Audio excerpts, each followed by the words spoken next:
Summary of Buyology by Martin Lindstrom. Introduction. Today, we are all consumers. Whether you're buying a cell phone or just a Coca-Cola, shopping has become a large part of our everyday lives.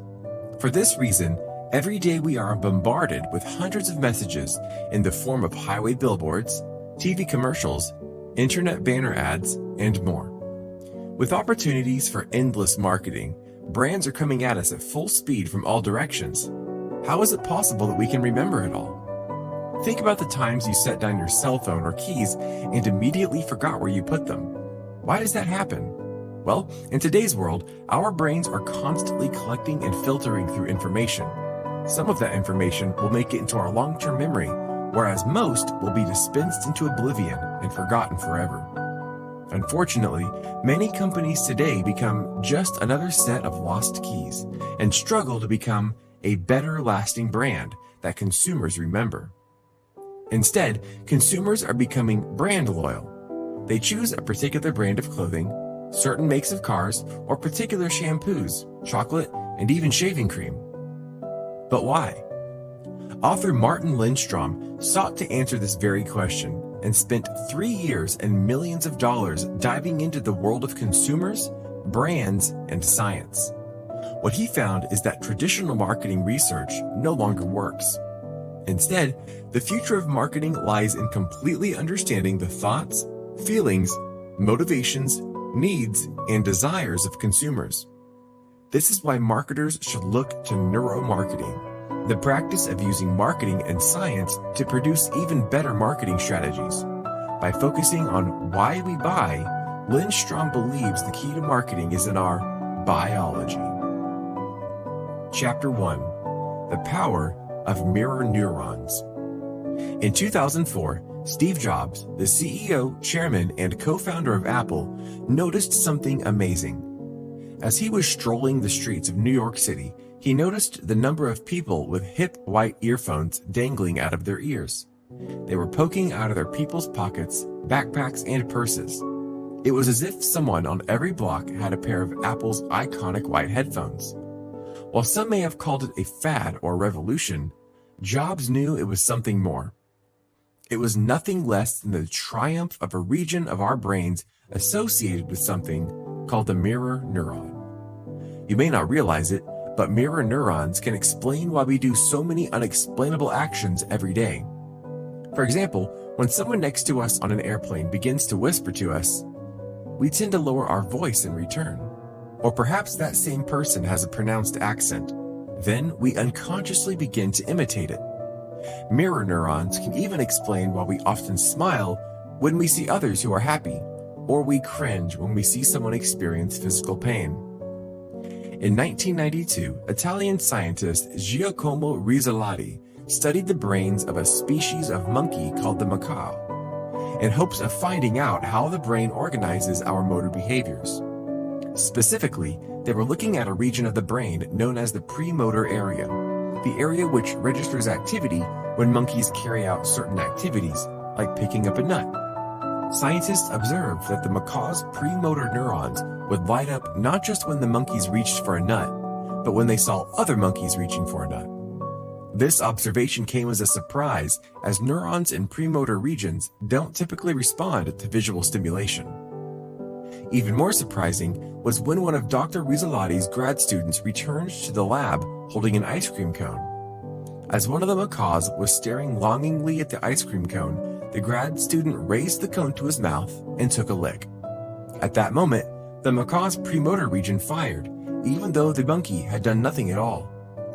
It hadn't moved its arm or taken a lick of ice cream.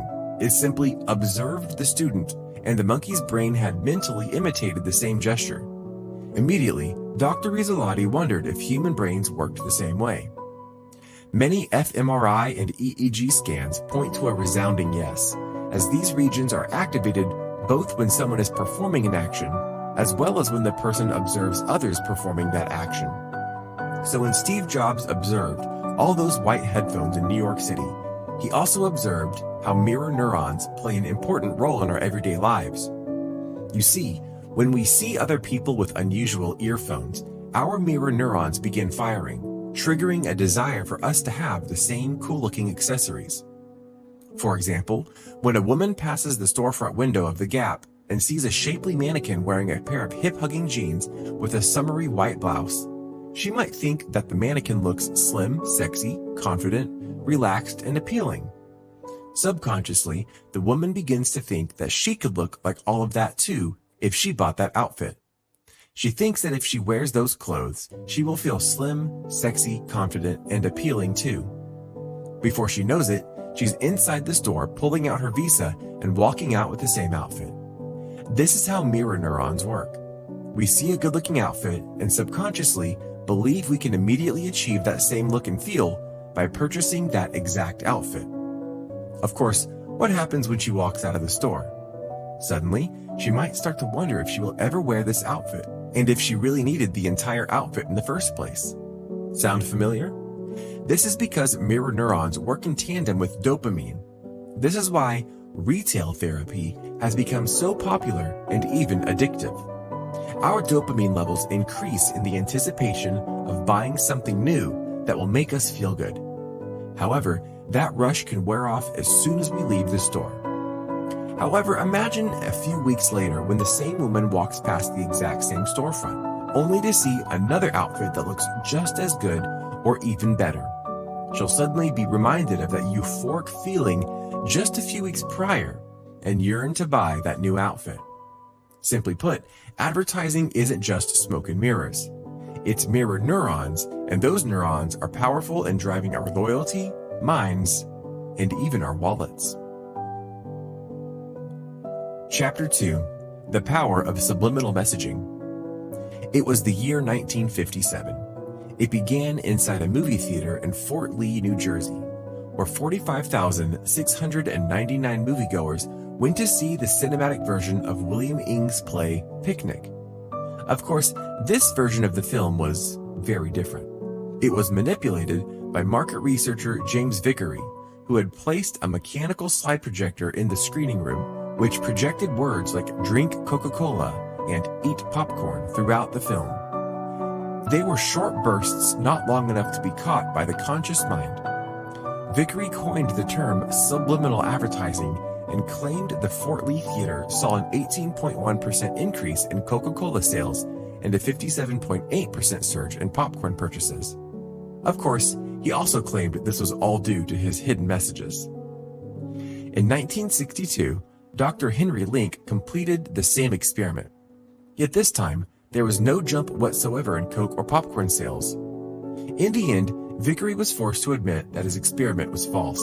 It was all a gimmick. Unfortunately, Vickery's admission would do little to appease the American public's mind, and the National Association of Broadcasters banned subliminal messaging to ease the public's anxiety. Furthermore, this faux experiment was only the beginning of the public's fear of subliminal advertising. Defined as visual, auditory, or other sensory messages that just register below our level of conscious perception, stories about subliminal messaging are usually met with skepticism and doubt. But the accusations still do surface from time to time. For example, in 1973, one petrified moviegoer fainted during a showing of The Exorcist and broke his jaw in the seat in front of him. Afterward, the movie patron sued Warner Brothers for using subliminal images of a demon's face, causing him to pass out. Subliminal messaging in advertising, however, is less subtle in today's market. For example, think about the Gershwin standard that plays in the background of the clothing store as we shop for a new swanky outfit. While we can certainly hear the music, we're too distracted to register that it's playing. What about aromas that are pumped into casinos, hotel rooms, or even new cars? Could these be considered subliminal messages? If so, do they work? Recently, two researchers studied how subliminal messages can influence our decision-making. When exposed to smiling or frowning faces for 16 milliseconds, not long enough to consciously register the image, volunteers who saw a smiling face were more likely to fill their beverage pitchers with more drink and even pay twice as much for it. Others that were shown an angry face were not as willing. The researchers termed this as unconscious emotion, and essentially means that the smiling faces can subconsciously get us to buy more stuff. So, store managers who instruct their employees to smile may be onto something bigger than just having happy employees. Chapter 3: How Somatic Markers Influence Our Decisions. Imagine walking into the grocery store and heading to the peanut butter section. The generic supermarket offers big brands like Skippy, Peter Pan, and Jif. Most consumers make their choice of peanut butter in about 2 seconds. But why? Was your decision a rational one? If you're like most people, you probably can't explain why you made your decision. In fact, a recent study conducted by German brand and retail experts Group Nymphenburg found that over 50% of all purchasing decisions by shoppers are made spontaneously and therefore unconsciously at the point of sale. However, the real rationale behind your choice was actually built on a lifetime of association. This is a result of our brain's somatic markers, or shortcuts that trigger automatic responses. To prove that our somatic markers influence our decision-making, Professor Robert Heath examined the success of a brand of British toilet paper known as Andrex that outsells its rival Kleenex in the United Kingdom by almost 2-to-1 margin. Both companies have high-quality ads that cost approximately the same. So what's Andrex's secret? Well, according to Heath, the secret is in the small Labrador puppy. Using a puppy as its mascot, Andrex has created a connection between toilet paper and families that seemed a bit random. However, it's not random at all. As Heath writes, puppies are linked with growing young families. Puppies are even linked to toilet training. The connections between any of these concepts and the puppy associations can be created and reinforced every time the ads are seen. So when a consumer is faced with the decision of choosing a toilet paper brand, a consumer will not consciously think about the ads. However, they will somehow feel better about purchasing Andrex. At the end of the day, somatic markers are an incredibly effective marketing tool, and advertisers will often try to create associations to trigger the somatic markers in our brain. For example, when Lindstrom was visiting Eastern Europe, he met with the CEO of one of the region's largest banks. The CEO asked Lindstrom how he could boost the bank's awareness. Now, Lindstrom wants to remind us that he'd had a few glasses of wine, but he gave him some rather unusual advice. Paint everything pink. That's right. Every branch, car, staff uniform, everything. Paint it pink. After 6 months, the bank's CEO was confused. Everyone hated it. Lindstrom told him to stick it out and that he'll notice a difference in just 90 days. Sure enough, Lindstrom received an email saying that his bank was now thriving. But why? Customers had begun to associate the bank's pink with the comfort and security of a childhood piggy bank. In the end, the bank had the highest brand awareness in the country, allowing them to cut their marketing costs in half. Chapter 4: Somatic Markers and Fear. Somatic markers can be used in a variety of ways. In fact, because somatic markers are based on both positive and negative experiences, companies will even use fear as a powerful somatic marker to take advantage of your greatest insecurities. Take Colgate toothpaste, for example, who claimed that emerging scientific research associated serious gum disease with other diseases like heart disease, diabetes, and strokes. In other words, brush with Colgate or else you'll die. I mean, think about all the medicines that are aimed to cure our depression and make us lose weight. Think about all the creams and ointments meant to prevent wrinkles and acne. Think of computer software that is sold to prevent our hard drives from crashing. All of these products are brought out by fear, whether the consumer is conscious of the fear or not. We are scared of becoming obese, so we buy diet pills and gym memberships. We are scared of aging and having pimples on our face, so we buy creams and ointments. We are scared of our computer losing all of our data and information, so we buy hard drives for backup. Advertisers attempt to scare us into believing that not buying their products will make us feel less safe, less happy, less free, and less in control of our lives. One of the most popular fear-driven ads is that of Johnson's No More Tears baby shampoo. The product evokes fear, right? You're immediately flooded with memories of stinging red eyes from your childhood. Perhaps you even experienced this pain recently. These memories influence you to purchase a tear-free shampoo because you would never want to subject your poor baby to that same pain. Of course, the use of somatic markers and fear can be seen in more than just the world of advertising. Let's take a look at how fear is used in election campaigns that are aimed to convince the public to vote a particular way. For example, Lyndon Johnson's infamous 1964 Daisy ad pictured a young girl frolicking with a daisy as a nuclear explosion detonates and explodes around her. Johnson's ad played to the public fears of an impending nuclear war and even helped ensure his victory in the 1964 election. His ad portrayed a message that stated, "Vote for me or die of nuclear war," which scared the public and made them want to vote for someone they believed would protect them. Political strategist Tom Friedman founded a company known as FKF Applied Research to study our brains and the decision-making process. Through his research, Friedman found that when watching ads such as Johnson's Daisy and when looking at images of the 9/11 World Trade Center terrorist attacks, there was a noticeable increase in activity in the amygdala. The amygdala is a small region in the brain that governs things like fear, anxiety, and dread. In other words, Friedman proved that designing ad campaigns that plays on voters' fear has proven time and time again to be the key in securing a politician's win. Chapter 5. Subliminal Messaging in Tobacco Ads. It's no secret that anti-smoking advertisements are meant to be gruesome, explicit, and elicit fear. They are meant to scare those who smoke to stop and scare those who have never picked up a cigarette to never start. But how effective are those ads?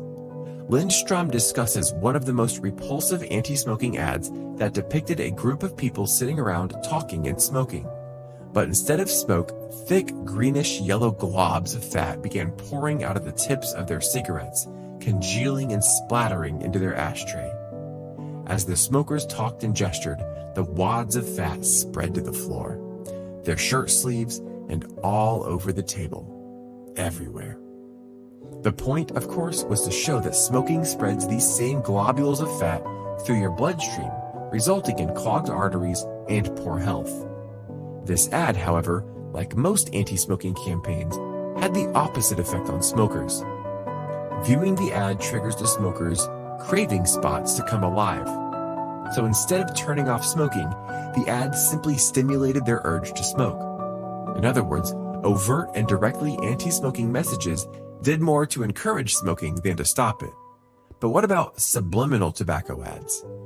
Think of a good-looking cowboy with a rugged landscape behind him, two men on horseback, the American West, a Jeep, a lipstick-colored sunset, a parched desert, a bright red Ferrari, NASCAR. These were among the images that Lindstrom showed the volunteers of a subliminal tobacco experiment. All these images can be associated with cigarette commercials from back in the day when the government allowed cigarette ads. Whether a smoker lived in the era or not, the old ads are well known and still seen today on the internet, in stores, etc. Additionally, none of the images included a cigarette, logo, or brand name anywhere in sight. After 2 months of testing, fMRI scans revealed a pronounced response to the participants' nucleus accumbens, the area of the brain involved with reward, craving, and addiction when they viewed the actual cigarette packs. However, even when participants were exposed to non-explicit images like the red Ferrari and cowboys on horseback, there was an immediate activity in the cravings region of their brains. In fact, researchers discovered that participants experienced even more activity in the rewards and craving centers of the brain when they viewed the subliminal messages versus when they viewed overt images. In other words, logo-free images that are simply associated with cigarettes triggered more cravings among smokers than the logos or images of the cigarette packs themselves. So does subliminal advertising work? Simply put, yes. Chapter 6. Successful companies rely on rituals and comfort. In today's fast-paced world, we are constantly searching for stability and familiarity. This is perhaps one of the biggest reasons consumers become loyal to brands. Take a look at the cell phone industry.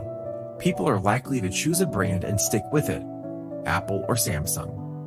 You see, when we find a brand or ritual that we like, We find comfort in having that particular blend of coffee each morning, that signature shampoo with a familiar smell, or that favorite make of a running sneaker that we feel comfortable with. At the end of the day, we are creatures of habit, and when we find a ritual we like, we form an emotional connection to the brand. Take a look at food rituals that can be found everywhere. When it comes to Oreos, for example, there are two distinct rituals that people choose. Some choose to pry open the cookie, lick the white frosting, and then eat the two wafers. Others keep the sandwich cookie intact and dunk the whole thing in a glass of cold milk. Even Senior Business Director Mike Faherty once said, "Oreo is not just a cookie, it's a ritual." Dunking Oreo cookies in milk is part of the American fabric. Therefore, people don't simply choose Oreos because of the cookie.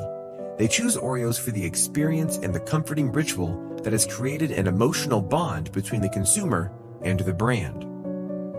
In fact, big brands are similar to religions. While religions aim to achieve a spiritual goal, big brands have similar missions to change the world. For instance, Steve Jobs' vision of Apple began with, "Man is the creator of change in this world. As such, he should be above systems and structures and not subordinate to them." Or take a look at high-end audio and video product maker Bang & Olufsen's mission statement: "Courage to constantly question the ordinary in search of surprising, long-lasting experiences." Like religions, successful companies have a clear and powerful sense of mission. Similarly, religions also strive to exert power over their enemies. Lindstrom considers this the us versus them mentality that can be seen in major brands as well. Coke versus Pepsi, Visa versus MasterCard, Apple versus Samsung. Think about the Hertz campaign that simply stated, "We're Hertz and they're not." While this strategy may seem controversial, it helps attract fanatic followers who will become loyal to the brand. So while big brands and religions may have many differences, big brands can certainly be compared to religion in that they seek to change the world, have a clear mission, and aim to exert power over others.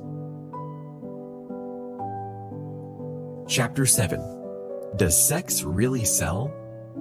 Imagine a young woman sprawled across the hood of a new 1966 Ford Mustang. Surrounding her are delicate flower petals, placed to spell out the number 6 to reference the year and the car's 6-cylinder engine. The tagline, "Six and the Single Girl." Or let's take a look at the 1971 National Airlines ad featuring a stewardess with sultry eyes. The tagline, "I'm Cheryl, fly me." Just a year later, National Airlines saw a 23% increase in passengers, prompting them to release follow-up ads with beautiful stewardesses with a tagline that read, "I'm going to fly you like you've never been flown before." Sex has long dominated our advertising, as people have largely believed that sex sells. In fact, according to a 2005 book entitled Sex in Advertising: Perspectives on the Erotic Appeal, roughly 1/5 of all advertising today uses overt sexual content to sell its products. The proof is in the ads you're bombarded with every day. The fragrance ads with scantily clad women, the Abercrombie & Fitch store that has female mannequins with unnaturally large breasts, and male mannequins that are incredibly well endowed. But it's not just perfume and clothing companies. It's in restaurant ads, airline ads, TV commercials, on the side of giant buses. Sex advertising is everywhere. But does it work? In 2007, University College London set out to study how well we recall sexually suggestive commercials. During the experiment, 2 groups of participants watched an episode of Sex and the City, while the other 2 groups watched the unerotic family sitcom Malcolm in the Middle. During the commercial breaks, one segment of each group viewed sexually suggestive ads for products like shampoo, beer, and perfume, while the other 2 groups watched ads with no sexual content. At the end of the study, researchers asked the participants, "What do you remember?" Turns out that all participants struggled to recall the names of the brands and products they had seen, whether they were sexual or not. Furthermore, the group that watched Sex and the City actually had an even worse recall of the advertisements than those who watched Malcolm in the Middle. researchers concluded that sex does not sell anything other than itself. In fact, a company called Media Analyzer Software and Research found that sexual content can actually interfere with its effectiveness. For example, they showed 400 subjects print ads that ranged in suggestiveness and sexual content. They instructed participants to use their computer mouse to indicate where exactly their gaze instinctively migrated. While the men spent a large amount of time passing their mouses over women's breasts, they largely bypassed the brand name, logo, and other text. In other words, sexually suggestive material blinded them to all other information, including the brand and product itself. Chapter 8: The Power of Neuromarketing. Now that you have a better understanding of how your brain works, you can have an even better understanding of how advertising takes advantage of your hidden preferences, unconscious desires, and irrational dreams. Furthermore, thanks to neuroimaging, you can better understand what truly drives your behavior, like your preference for Corona over Budweiser or McDonald's over Wendy's. Not only that, but now advertisers and marketers no longer have to rely on luck, coincidence, chance, or repeating the same old tricks all over again. Now we know that roughly 90% of our consumer buying behavior is unconscious.